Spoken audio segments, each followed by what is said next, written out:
Watu wengi wamekuwa wakifatisha dunia inavyoenda na wao wanaenda hivyo. Dunia inavyotoa mitindo mingi tofauti, hasa kwa wanawake na wanaume ambao akili zao ni kama za wanawake, na wanaume akili zao zimeinama.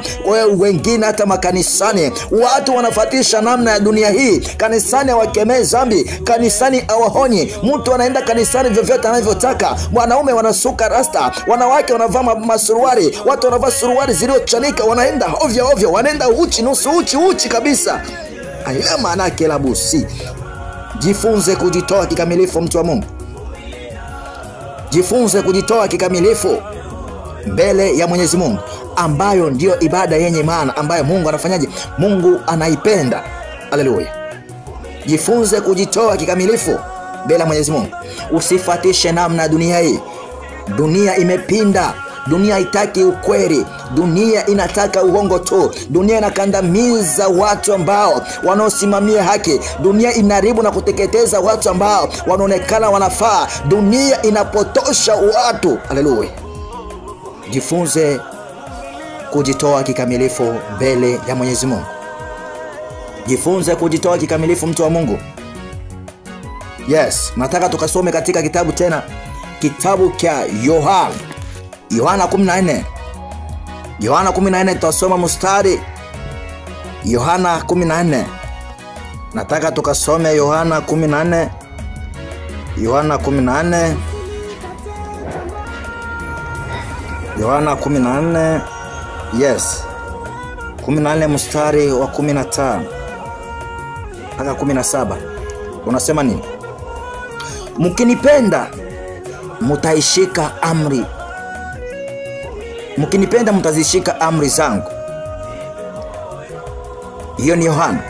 Amesema mkinipenda mtazishika amri zangu. Haleluya. Baada ya kujitoa kikamilifu, inamaanisha wewe unampenda.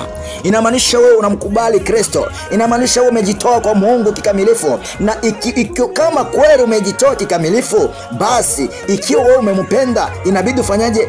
Ushike amri zake. Inabidi ufanyaje? Ushike amri zake.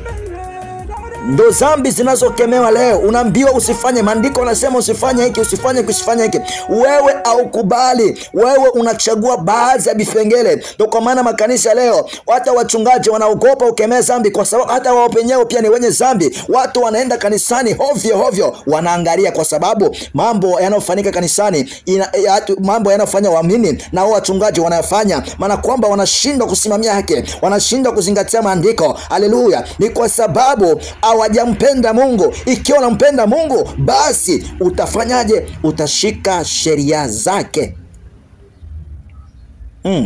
Ndipo kasema mstari wa 16, nami nitamuomba Baba, naye atawapa msaidizi mwingine, ili akae nanyi hata milele. Ndipo akakwambia, baada ya kushika sheria zake, ukizipenda sheria zake, ndipo atamuomba Baba yake, ambaye atakutumia msaidizi mwingine, ambaye atakaa na wewe hata milele. Ambaye atakaa na sisi hata milele. 17. Ndiye Roho wa kweli, ambaye ulimwengu hawawezi kumpokea. Kasema huyo ndiye Roho wa kweli, ambaye ulimwengu hawawezi kumpokea.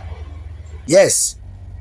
Baada ya Mungu kukuombea, baada ya Kristo kuombea kwa Baba yake, baada ya kumtuma yule msaidizi kuja kwako, ambaye ndiye yule Roho wa kweli, ambaye watu wa ulimwengu hawawezi kumpokea. Watu wa dunia hii hawawezi kumpokea. Never. Hawawezi kumpokea watu wa ulimwengu, kwa sababu wamekataa kushika sheria zake, wamekataa kumkubali Kristo, wamekataa kutembea sawa sana yeye. Maana kwamba hawawezi kufanyaje? Hawawezi kumpokea huyo Roho wa kweli. Watu wa dunia hawawezi kumpokea. Hawawezi kumpokea Roho wa kweli, kwa kuwa hawamuoni wala hawamtambui. Ni kwa sababu gani hawawezi kumpokea? Kwa sababu hawamuoni wala hawamtambui. Kwa sababu hawamuoni na wala hawamtambui.